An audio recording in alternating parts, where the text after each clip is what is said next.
10 foods wrecking your body temple. Let's see. We don't eat popcorn, trans fats. We don't do waffles, cooked meat. We don't do wings, soda, added soda.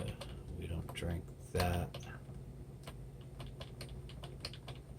Processed meats, sausages, hot dogs, bacon, and lunch meats. All right, now we got a problem. Contaminated fish.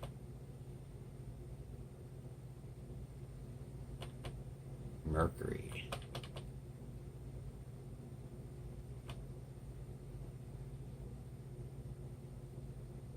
Wild caught Alaskan salmon and sardines.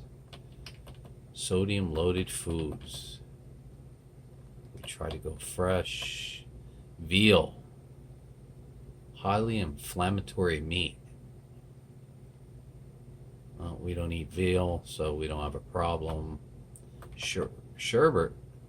Sherbet? What? Oh, we don't have to worry about that. We don't eat that. Deep fried foods. You don't see me frying anything ever. Walk this, walk that. White flour foods. We always try to go veggie on their pastas. And that's about it.